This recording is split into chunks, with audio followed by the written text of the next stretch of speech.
Vilagarcía e viveu en Vilagarcía, que sigue vivendo en Vilagarcía. Sí. Como recorda a Vilagarcía de neno? Quero que pense un pouco. Totalmente distinta, ¿no? El mar llegaba hasta aquí, hasta donde está esta sede. Es decir, la avenida La Marina no existía. Había dos escolleras, una en el Cabadelo y otra aquí, que de alguna manera permitían que el agua llegara hasta la misma ribera, y los niños jugábamos mucho en esas dos, entre comillas, playas, que no lo eran, porque había todo tipo de desechos. Realmente yo en mi niñez recuerdo que esas dos dársenas se utilizaban para tirar de todo, absolutamente de todo. Precisamente tirando de todo fue como se fueron rellenando, lógicamente, ¿no? Y recuerdo mucho el malecón de la Alameda, donde nos sentábamos de espaldas al mar, y cuando había temporal las olas pasaban por encima, y después, claro, salías del casco urbano y todo lo que había era caminos y pistas de tierra, muy poquito alumbrado, y después lo que sí se sentía era una seguridad tremenda, porque jugábamos al balón en medio de la calle, los coches pasaban de vez en cuando, y salíamos después del colegio con las pandillas, pero ya siendo rapaces, 8, 9, 10, 11 años, y nuestros padres no tenían que preocuparnos mucho, ¿no? Porque sabían que siempre estábamos en la misma zona. Yo además nací en la plaza Gómez Zabal, en lo que se llama el Castro, y por lo tanto después viví en la Baldosa, o sea que estaba en el centro, y ese era mi escenario de juegos, ¿no? Y otra cosa que sí recuerdo, que es curioso, ¿no? Pero recuerdo, y es verdad, yo creo, hablo con la gente de mi generación y todo el mundo coincidimos en ello, se nota el cambio del clima, muchísimo. Empezábamos el curso escolar y empezaba a llover, y hasta los mayos prácticamente teníamos lluvia, ¿no?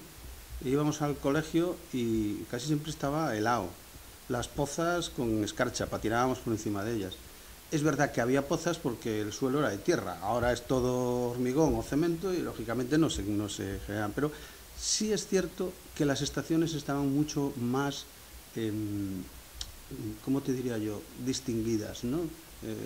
El otoño era otoño, el verano era verano, la primavera era primavera, el invierno era invierno.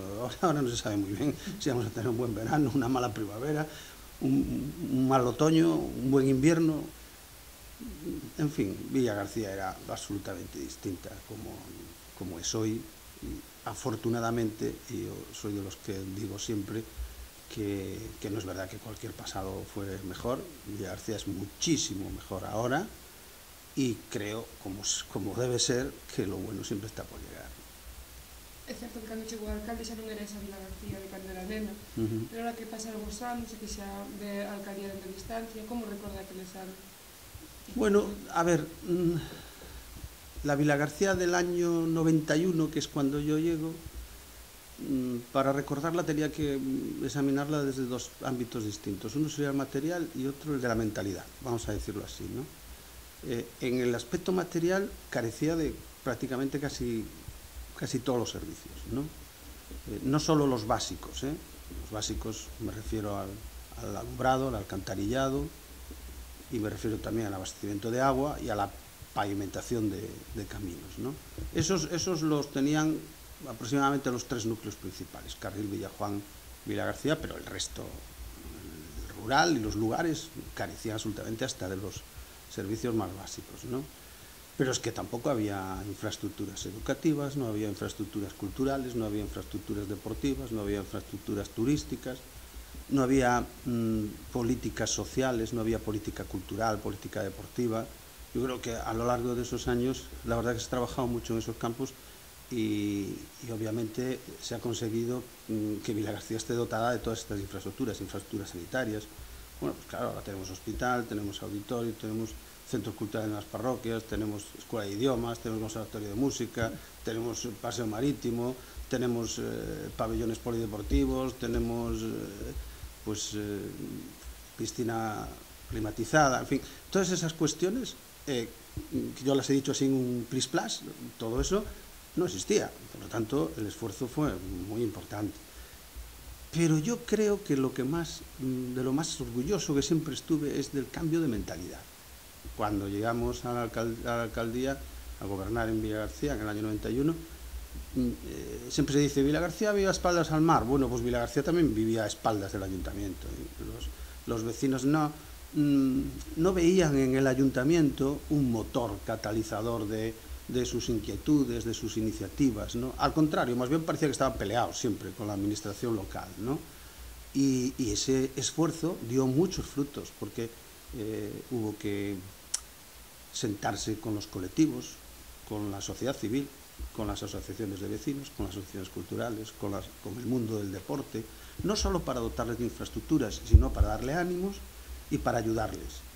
Y claro, de repente, un municipio como Villagarcía, que sus ciudadanos de alguna manera desconfiaban de sus capacidades y sus potencialidades, de repente, pues todos, entre ayuntamiento y ciudadanos, comercio, muy importante, tema de humanización de la ciudad, etcétera, pues de repente empezaron a pensar que vivir en Villagarcía era un privilegio y que realmente la gente que venía nos decía, oye, pero qué bonito está esto, qué sitio estupendo, qué bien estáis, tenéis tren, tenéis tal, y eso pues nos da un cierto orgullo, ¿no? Y en ese sentido, en el sentido de la mentalidad, también el esfuerzo fue importante y gracias a la participación de muchísimos colectivos el municipio cambió, de tal manera que como todo el mundo dice, no yo, pero todo el mundo dice, se transformó de un pueblo en una ciudad pequeña, sí, pero en una ciudad absolutamente con todos los servicios que necesitan los ciudadanos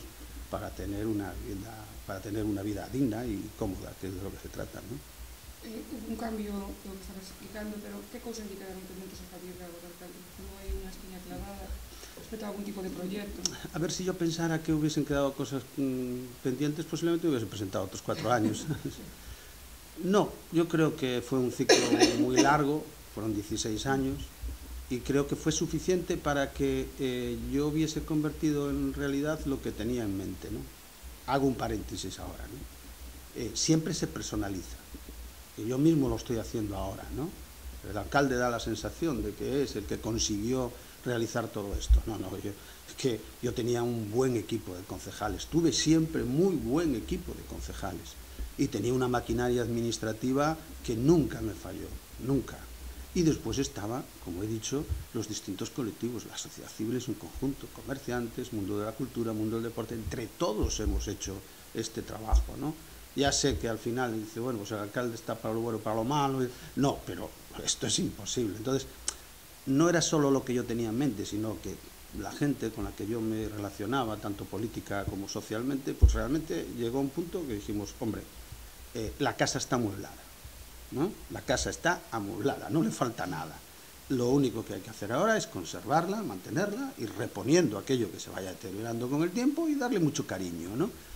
No creo que hubiese nada pendiente y además incluso cuando me marché las carreteras de circunvalación estaban ya prácticamente terminadas, que podría ser una de las cosas que yo no viví su inauguración, ¿no? Por así decirlo, pero más tampoco se podía pedir.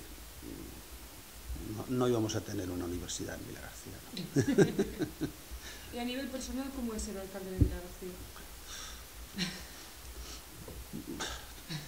Pues mira, tiene sus partes muy positivas y tiene sus servidumbres, ¿eh? Las partes positivas es que, hombre, es un orgullo ser alcalde de tu ciudad. Naces aquí, vives aquí, conoces a todo el mundo, te conocen, realizas un trabajo y la gente aún encima es agradecida. ¿Qué más puedes pedir, no? Es decir, creo que además la política local posiblemente sea la escuela de cualquier político. Yo sé que hay muchos que no pasan por la política local, claro. Es imposible, a pesar de que somos 8.000 y pico ayuntamientos y miles de concejales, ¿no? Pero aquí aprendes a muchas cosas, entre otras, a escuchar, a no mentir, ¿vale? No dar mensajes por las redes sociales o a través de los medios que quedan ahí. No, aquí el mensaje es personal. Recibes a la gente, hablas con ella, contemplas cuáles son sus inquietudes, sus problemas. A veces te apabullan porque a veces como somos humanos, también los haces tuyos, ¿no? Y al final, pues intentas resolverlos, ¿vale? Y cuando no lo consigues, tienes que tener el valor de decirle a esa persona, no somos capaces, ¿no? Y ellos lo entienden, la inmensa mayoría de la gente lo entiende porque no pide imposibles, ¿no? Desde ese punto de vista, la riqueza que supone la relación con tus vecinos y la capacidad que puedes tener para mejorar su entorno, que es su ciudad, para que tengan más servicios, para que tengan una vida mucho más tranquila, más cómoda, con más servicios, y la capacidad para comprender sus problemas y resolverlos, es un privilegio. Entonces, eso es absolutamente todo positivo. Servidumbres. Hombre, un alcalde nunca, ni un concejal, o sea, un político local no puede quitarse nunca la camisa de político local, de alcalde o de concejal. Siempre vas con ella puesta. Estés donde estés, alguien vendrá a recordarte que eres el concejal de obras o el alcalde. Y te preguntará alguna cosa y tú tienes que atenderlo, porque no todo el mundo tiene la capacidad de decirle a la empresa, oye, voy a cogerme el día libre para ir al ayuntamiento. Y por lo tanto, hay gente que aprovecha, pues cuando estás dando una vuelta, para pararte un momento y preguntarte algo. Y si sabes, pues le contestes, si no le dices, oye, déjame tu teléfono, que voy a mirar y te llamo, ¿no? Entonces, eso es imposible de sacarse. Y claro, llega un momento en que esto que voy a decir no significa renegar de Vilar García, mucho menos. Yo en Vilar García lo defenderé toda mi vida, ¿no? He podido irme a otros cargos y estar muchos años en otros sitios y no quiero marcharme de aquí.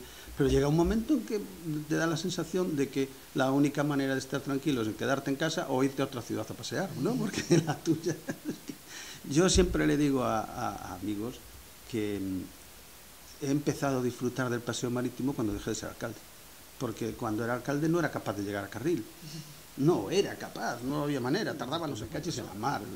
Sé un poco más benevolente, tranquilo, que no pasa nada, pero en mi caso nunca fui capaz. Siempre tendía hacia el perfeccionismo, ¿no? Que es imposible. Alguien me decía, oye, vamos a ver, haces obras en tu casa, cambias la cocina, menudo escándalo que se arma en tu casa, que casi es mejor que te marches, y después al final cuando llegas te das cuenta de una manchita aquí, no sé qué. Pues si es tu casa, que es un espacio de 100 metros, imagínate una ciudad. Es verdad, pero no puedes evitarlo.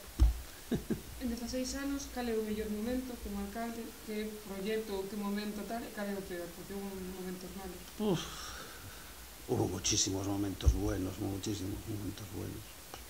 Es difícil concretar uno solo. Mira, por decir, voy a decir uno que no tiene absolutamente nada que ver con ninguna de las obras o servicios que se puedan haber hecho, inaugurado. Siempre recordaré con un especial cariño, con una ilusión tremenda, cuando tomé por primera vez posesión. Fue una explosión de alegría tan grande de la gente, tan grande, tengo grabado, claro, un vídeo, ¿no? Y fue una explosión de alegría tan grande, una ilusión, una esperanza en que las cosas cambiaran, fueran a más, que hubiese un gobierno que recibiera a la gente, que tratara a la gente, que supiera que es gente, que viene de ahí, del pueblo, ¿no? Y la verdad es que fue muy emocionante. Yo ese día no lo volví a repetir. Volví a tomar posesión 3 veces más, pero ese día no lo volví a repetir. Ni creo que lo volvieran a repetir concejales que estuvieron conmigo esa primera vez y siguieron, y los vecinos que estuvieron allí, amigos, parientes, etc. No se volvió a repetir, ¿no? Lo demás, bueno, pues sí, hubo muchas veces que tuve muchas alegrías, pero no voy a concretar ninguna porque, claro, cada vez que en Vilar García se ha progresado, fuera desde el punto de vista de la participación de los ciudadanos en la vida municipal o fuera desde el punto de vista de la dotación de obras y servicios, pues yo he sentido una gran alegría, ¿no? Se han hecho cosas, bueno, hay que pensar pues que quedarán ahí para siempre, ¿no? Dice, pues el auditorio quedará ahí para siempre, la remodelación del ayuntamiento quedará ahí para siempre, el Parque Miguel Hernández, que es una preciosidad, quedará ahí para siempre, ¿no? El hospital, no, pero esas cosas son materiales, y lo otro era un sentimiento tremendo, ¿no? La peor, ¿no? Es decir, el año 2006, después de un verano desastroso por lo seco y unos incendios que nos asolaron por todas, absolutamente por todas partes, pues vinieron las inundaciones. Y lógicamente ver cómo afecta el agua a los vecinos, a los comercios, ver cómo con su desesperación y todas esas cosas, pues hombre, te cae el alma a los pies. Creo recordar que incluso a los 2 o 3 días fui a un acto de zona abierta y casi no pude hablar, me caían las lágrimas. Es normal, ¿no? Afortunadamente, oye, nos movimos muy pronto con el gobierno estatal, con el gobierno de la Xunta, respondieron tanto el gobierno del Estado como el de la Xunta, resolvieron dar ayudas con el tema de declaración catastrófica, el consorcio de seguros vino inmediatamente, pero eso no, eso es, bueno, pues la tirita, la pomada que le echas a la herida, pero la herida fue tremenda, ¿no? Quiero decir sobre este tema que aún no está resuelto el problema, que años después, desgraciadamente, no está resuelto el problema. Y el problema, bueno, aquel se magnificó porque, claro, como no había vegetación, no había nada que aguantara el agua que bajaba del monte, claro, ¿no? Y al contrario, el agua iba bajando ramas, bajando arena, tierra, que se iba convirtiendo en un aluvión que hacía como de diques en el río, que de repente se llenaban de agua, rompían y volvían con mucha más fuerza. Llovió muchísimo, en un solo día 166 litros por metro cuadrado, en un solo día, ¿no? Y la humedad del suelo estaba en el 95%, tanto no chupaba nada. Nosotros decimos que cuando llueve por ahí, Andalucía, Alicante, etcétera, ¿no? Es una tierra muy arcillosa, poco permeable, ¿no? Y por lo tanto el agua siempre está fuera. Aquí es muy permeable, ¿no? Menos en aquellas circunstancias, ¿no? E insisto, yo tenía propuestas para que, por lo menos para intentar paliar el tema. Trabajé en ello, lo que me quedó de aquel día, trabajé en ello estando de presidente del puerto, las hice llegar a quien deberían de haberlas puesto en marcha. ¿La segunda fase del río Docón que nunca has hecho? Es que yo tengo que decir que estando en la presidencia del puerto, me tocó después ocupar ese puesto, propuse a Aguas de Galicia, al Ministerio o a la Consejería de Política Territorial, un acuerdo con por ejemplo, con el dueño con la persona titular de la concesión administrativa de la nave que está encima de la salida del puerto, con un acuerdo que era absolutamente favorable a la administración, y con la persona ya dándome el sí, y la Xunta de Galicia pasó olímpicamente. Y puedo decir claramente lo que costaba que esa persona se fuera y construyera su nave en otra parte, 300.000 euros. Y por 300.000 euros, cuando se hablaba de que se iban a invertir 6 millones de euros, 300.000 no era era el 5%. Pues no se hizo. Mi propuesta para el río, desde la rotonda de Alaxe hacia abajo, mi propuesta era ensanchar el cauce tanto hacia la avenida Rodrigo de Mendoza como hacia el parque de la Xunqueira, unos 2 o 3 metros. Y claro, si tú tienes un vaso con más capacidad, tienes más posibilidad de que el agua no se desborde y de que le dé tiempo a la marea a bajar para que después se marche. Lo que estás es conteniendo más agua en una circunstancia, insisto, que pueda ser extraordinaria como esta, ¿no? Tampoco se ha hecho nada sobre ese tema. Se empeñaron en el puente del Vista Aérea y se quedó el tema, y tampoco se ve que la Xunta de Galicia vaya realizando los trabajos que tiene que hacer de conservación y mantenimiento del cauce del río. Cualquiera puede ver que ahora va otra vez al río, y cuando la marea está baja, el río baja con poca agua, vuelve a ver esos lomos de arena que están, lógicamente, privando al río de una capacidad de embalsar metros cúbicos de agua. Eso fue tan doloroso que, perdonar, pero es que me centré en ello porque realmente es muy importante, y seguimos igual. Esperemos. No dice, total, porque hay quien dice, que es una inversión tremenda, total, eso pasa una vez en la vida de las personas. Digo, ya, hasta que no pase 4 veces seguidas, No, dice, ¿cuántas veces se cae un avión? Pues hacemos cálculos y hasta que de repente caen 3 en un mes. Y dice, pues mira, esto es una tontería, ¿no? Hay gente que digo, güey, yo me puedo subir tranquilamente a un avión porque como la estadística está, le han caído 2 hasta dentro de 10 años, pues cae otra vez. Entonces no podemos jugar con eso, ¿no? Pero bueno, en fin. Falaba de que foi presidente da autoridade portuaria, efectivamente. Dende o seu punto de vista, cree que é posible unha convivencia pacífica entre dúas administracións? Que é importante que se entenda? A ver, fue posible ya. Es que cuando yo leo cosas me sorprende muchísimo, ¿no? Porque las convivencias entre instituciones no solo tienen que ser posibles, es que son necesarias. Y la que tuvo el Ayuntamiento de Vilagarcía con todas las instituciones mientras nosotros gobernamos, en el periodo 91-2007, está a la vista. Vilagarcía no sería lo que es hoy si no fuera por la cooperación y la colaboración de la Administración Autonómica, de la Administración Provincial y de la Administración del Estado. O es que los vilagarcianos teníamos capacidad económica suficiente como para haber hecho un paseo marítimo, un hospital, un auditorio que costó lo que costó, una escuela de idiomas, un conservatorio. No, eso fue porque la Xunta, el Estado y la Diputación pues también aportaron su granito de arena. Y a pesar de que las distintas instituciones estaban gobernadas por partidos distintos, ese diálogo, esa cooperación, esa colaboración tiene que existir. Yo siempre intenté hablar con todo el mundo personalmente y siempre con criterios muy razonables. Lo que no se puede ir es a otras administraciones a decir, oye, hazme todo. Siempre que Vilagarcía, quiero que quede bien claro, fue a pedir algo a otra administración, siempre fue ofreciendo algo. Nunca fuimos diciendo, quiero que nos hagáis esto y que pagáis todo. No, nosotros aportaremos nuestra parte, que nos toca, ¿no?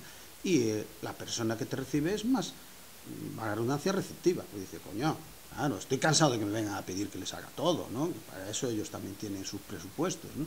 Entonces, con el puerto también existió eso. Hubo un convenio que fue el que permitió que este parque exista. Que exista ahí un parking para 200, 300 coches, otro más que también lo complementa, que después hubiese podido hacer el parking del Cavadelo, que es un servicio para los ciudadanos magnífico en el centro de la ciudad, que el parque del Centenario sea un parque que nos acerca al mar. Todo este litoral de Vilagarcía antes no nos acercaba al mar. Es que a lo mejor, claro, las nuevas generaciones no recuerdan que aquí había una pared enorme que cerraba todo esto, que era el recinto Fesdega, que se utilizaba 10 días al año y el resto de los días estaba ahí para que se metieran indigentes, no sé qué, barbaridades, trapicheo, etcétera. Y en el otro lado, bueno, pues había aquel campo del Cavadelo que se jugaba al fútbol, pero era un barrizal. De repente todo este frente de Vilagarcía se acercó al mar, unido al paseo marítimo, ¿vale? ¿En qué se quedó en aquel convenio? Hombre, pues que entonces la actividad industrial tendría que ubicarse en algún lado. ¿En dónde? Hacia el sur. Y todo esto para disfrute de los vilagarcianos. Y además, por la concesión no se paga nada. Gratis, disfrute de los ciudadanos. De ahí nació la ampliación después del muelle comercial y la construcción del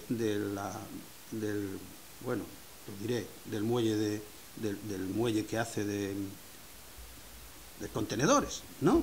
Bueno, evidentemente el puerto necesita sus servicios y entonces el acuerdo fue, bueno, oye, ya que tenéis casi toda la actividad comercial hacia el sur e industrial, bueno, en fin, a mí me tocó tomar posesión y lo primero que mi primera obligación como alcalde, mi primer discurso, por así decirlo, a los 2 días, fue en la inauguración de Fesdega. Entonces, claro, todo el mundo estaba pendiente de lo que yo iba a decir, porque obviamente el modelo de que cada año durante 10 días se gastasen millones en reponer los servicios que se habían destrozado a lo largo de 11 meses solamente para 10 días, era un modelo abocado al fracaso, ¿no? Y además, tal y como estaba previsto en los estatutos en su día, en los que el alcalde nombraba directores, nombraba entonces, en mi primer discurso, recuerdo perfectamente que yo dije que mis compromisos fueron en 2 sentidos: despolitizar la feria y profesionalizar la feria. Y todo el mundo quedó así como diciendo, ¿y este qué está diciendo? Pues lo obvio, de sentido común. Y eso se consiguió. Se consiguió porque se creó una fundación en la que el alcalde no mandaba, ¿no? Además, uno de los socios principales de la fundación era la propia administración autonómica de Xunta de Galicia, pero también estaban los empresarios, estaba la Cámara, pero era una fundación con personalidad jurídica, con sus órganos, ¿no? Y por otra parte, profesionalizar. Y profesionalizar es coger a una persona y ponerla al mando de la dirección de todo eso, no 10 días, durante todo un año, 2 o 3, para que vaya programando actividades, captando clientes, para que le dé vida a Fesdega. Y eso funcionó. ¿Cómo que no funcionó? Claro que funcionó. Después estuvo la otra parte que fue muy importante, que fue dotarla de unos recursos económicos y materiales, unas infraestructuras adecuadas. ¿Qué hizo el ayuntamiento? Puso el terreno. ¿Qué hizo la consellería? Construyó la nave. Y tenemos unas instalaciones feriales de lo mejor que hay en Galicia y en el centro de la ciudad. La gente que ha venido aquí a certámenes, a congresos, etcétera, lo que les sorprendía es que no necesitaban el coche para moverse.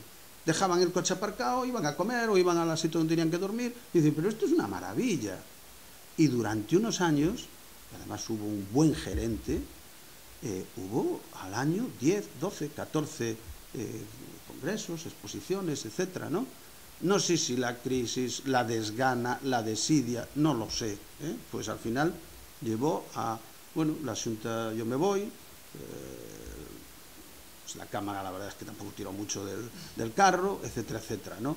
¿Es posible recuperar? Yo creo que sí. Sin actividad deportiva. A ver, no, a ver, se hizo unas infraestructuras que pudieran tener varios usos, ¿no? Y yo no creo que sean incompatibles.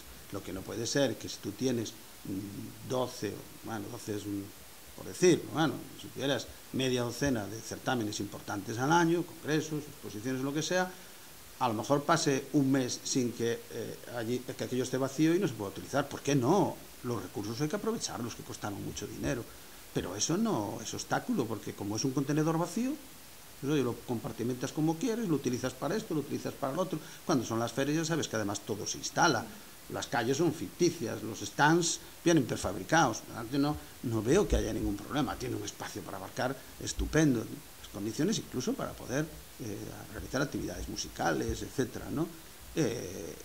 Lo que hay que hacer también es volver otra vez a animar a la sociedad civil en su conjunto, ¿no? No es el ayuntamiento el que tiene que programar actividades feriales, es la fundación. Y si desaparece la fundación, pues habrá que nombrar a alguien cuyo trabajo sea, entre otras cosas, captar, ¿no? Captar certámenes. Pues a lo mejor hay gente que está descontenta porque cuando realiza esa actividad, ese congreso, esa exposición en Vigo, en Pontevedra, no sé dónde, pues no... y sobre todo, encauzar las actividades al entorno que nos rodea. Es decir, que nosotros vivimos en el mar y supongo que habrá muchas actividades relacionadas con el turismo, relacionadas con la pesca, relacionadas con el marisqueo, relacionadas con el ámbito en el que vivimos, ¿no? Y creo que es una pena, porque se había hecho estudios en su momento y la cantidad de personas que pasaban por Villa García cada vez que había certámenes feriales, congresos, exposiciones, eran miles de personas. Y todas las que venían, todas las que vienen a ese tipo de actividades, al final no solo entran allí y se marchan, vienen, quedan a comer, quedan a cenar, se toman unas copas. Eso es dinero, obviamente queda en la ciudad. Y también es un yacimiento de empleo, porque si eso funciona bien, pues hombre, tendrá que haber gente trabajando. Y aunque solo sea trabajo a veces temporal en la época en que esas actividades se realizan, si tú ocupas 6 meses esas infraestructuras al año, pues son 6 meses de salario para mucha gente, ¿no? Sería una pena que de repente diéramos por finiquitado, digamos, el futuro o el presente ferial de Vilagarcía y no buscáramos relanzarlo. Una pena. Falas últimamente moito do modelo de cidade. Cal cree como modelo de cidade que debe perseguir a Vilagarcía? No sé quién lo habla. La modelo de ciudad quedó más que establecido a través de dos planes generales que se aprobaron en Vilagarcía sin ningún voto en contra. Y ya es difícil eso, ¿eh? Uno se aprobó en el año 86, estaba Rivera Mayo de alcalde, ¿eh? Y yo era concejal, por cierto, en aquel momento ya. Claro, todo el mundo me reconoce desde el año 91, pero yo estuve concejal también desde el 83 al 87, por ahí, ¿no? No, el 83, un poco más, 5 años o algo así. En el año 86 se aprobó un plan general y ese plan general se aprobó solo con una abstención, nada más, ningún voto en contra. Fue un plan general que todos aplaudimos y además que la sociedad aplaudió, porque no hubo ni un recurso contencioso administrativo, cosa rara también, ¿eh? Normalmente hay alguien por ahí cabreado y que se vaya a los juzgados, ¿no? Allí se establecieron cosas muy importantes, como por ejemplo que la altura máxima en Vilagarcía, en donde hay más densidad urbana, fuera bajo el 5 y aprovechando bajo cubierta, ¿no? Y se acabó con estas normas que permitían construir según el ancho de la calle, ya en los años 70, ¿no? Y ahí vemos, pues hay muchos edificios de muchas alturas, en esta calle también. Bueno, pero es que después tuvimos otro plan, el 2000, es decir, 14 años después, solo 14 años después, ya estando yo de alcalde, Carlos Berride, mi amigo Carlos Berride, gran arquitecto, Dios lo tenga la gloria, pues de concejal de urbanismo, trabajo ímprobo, él personalmente, con el equipo redactor, comisión de seguimiento, todos los grupos políticos, ese también se aprobó sin ningún voto en contra, 2 abstenciones. Es decir, siempre, las abstenciones siempre fueron del bloque, ¿no?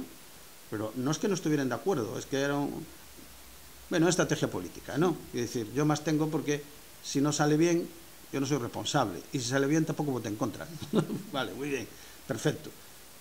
Ese plan general, por cierto, el primero y después el segundo, fueron los que permitieron también que se protegiera la isla de Cortegada, y que nos metiera un pleito los propietarios, que llegó hasta el Tribunal Supremo, pero ganamos, para después poder pactar con la Consellería, con Cuiña, que lo incorporara en el Parque Nacional Islas Atlánticas, ¿no? Bueno, pues fíjate qué importancia tienen los planes generales, ¿no? Pues en esos 2 planes, Vilagarcía quedó consolidada como una ciudad de servicios, una ciudad comercial, una ciudad turística. Esto es lo que es Vilagarcía. ¿Tiene sus polígonos industriales? Los tiene, no son muy grandes, afortunadamente los tiene. El de Trabanca Badiña es un polígono que hizo en su día Xestur, cuando yo era presidente de Xestur. Tampoco hay mucha gente que lo sepa, pero estupendo. Yo firmé con Rivera Mayo, siendo Rivera Mayo alcalde, un convenio para posibilitar el polígono de Trabanca Badiña. Volvemos a lo de antes, a la colaboración entre las instituciones. Alguien dirá, coño, y después te presenté el alcalde contra él. ¿Qué tenía que ver? A mí me presentó una propuesta que parecía interesante y yo, desde la Consellería, me pareció buena, y ahí está el polígono de Trabanca Badiña, que está al 100% ocupado. Después el de Cusadoiro, que ya están pidiendo que se amplíe y que estaba visto ampliarse hacia el otro lado de la calle. Entonces, ¿tiene suelo industrial? Sí. ¿Pero Vilagarcía es una ciudad que vive de la industria? No. Por desgracia ya ni de la conservera, por desgracia. Entonces, realmente Vilagarcía es una ciudad que vive del comercio, del pequeño y mediano comercio. Es una ciudad también de servicios a la que los ciudadanos de otros municipios vienen porque tenemos hospital, porque tenemos escuela de idiomas, porque tenemos conservatorio de música, porque tenemos una serie de cosas que ofrecemos. Y también es una ciudad turística, porque independientemente de que la arena de la playa sea mejor o peor, el litoral de Vilagarcía es maravilloso. Y la gente que viene a Galicia en el verano, de lo que escapa es del calor. Y viene a comer bien, y a dormir bien. Y Vilagarcía, pues también es un destino para esas personas. ¿Falta infraestructura hotelera? Sí. ¿El ayuntamiento ha dado facilidades y da facilidades para que se pueda construir? También. Pero bueno, lo único que le quedaría es que construyera el propio ayuntamiento hoteles, ¿no? Por lo demás, eso es Vilagarcía. pequeña ciudad, con todos los servicios que se necesitan, pero que vive del sector comercial, del turismo e dos servicios. Efectivamente, a playa non é o mellor que ten Vilar García, por menos neste momento. Creo que debía de fuxir un pouco dese turismo de playa, que sí que é verdad que é a playa de Compostela, é a playa de Santiago, pero a potenciar outro tipo de cuestións máis hacia o interior. Bueno, vamos a ver, es un privilegio tener una playa como la playa de Compostela. ¿Vale? ¿Por qué? Porque a la playa de Compostela se llega por tren. A Silgar no se llega por tren, ni al Grove, ni a la Lanzada, ni nada. Y hay unas colas en el verano que son para el Santo Job. A la playa de Villagarcía, que lo sepan los villagarcianos, yo sé que lo saben, en el verano, porque lo ven, hay mucha gente que viene en el tren, se ve bajar por Moreira Casal, que es una comodidad, traen su comida, lo que sea. Es verdad que la playa de Villagarcía tuvo, por ejemplo, Villagarcía cerca de todo, Villagarcía en todos los sentidos, en todos los sentidos, en el sentido, joder, Villagarcía hueles a mar, en Villagarcía les gusta la comida, en Villagarcía, oye, pues todos, oyes los pájaros en Villagarcía. Yo vendería a Villagarcía de la manera muy sencilla, es una ciudad en la que puedes sentirte seguro, es una ciudad en la que todos los servicios que necesita un ciudadano están a su alcance, y es una ciudad desde la cual te puedes mover absolutamente a todas partes. No hay ninguna ciudad en España, fíjate lo que te voy a decir, lo podéis comprobar, no hay ninguna ciudad en España que tenga un puerto de interés general, ferrocarril y 2 aeropuertos a 45 minutos. No la hay. Esto es algo que mi jefe del área de comunicación, Manu, ¿no? Y yo mirábamos decididamente, bueno, entre otras cosas porque solo hay 18 ciudades con puertos de interés general en España, ¿no? Entonces ya solo 18. Y esas 18 coges, todas tienen tren, obviamente, ¿no? Pero 2 puertos, 2 aeropuertos a 45 minutos. No. Entonces, claro, es una ciudad en donde, insisto, te sientes seguro, puedes recibir todos los servicios que necesitas y desde ella puedes trasladarte cómodamente por carretera, por ferrocarril o por avión a cualquier otra parte, ¿no? Esto es tu Villagarcía. Muchas gracias. De nada.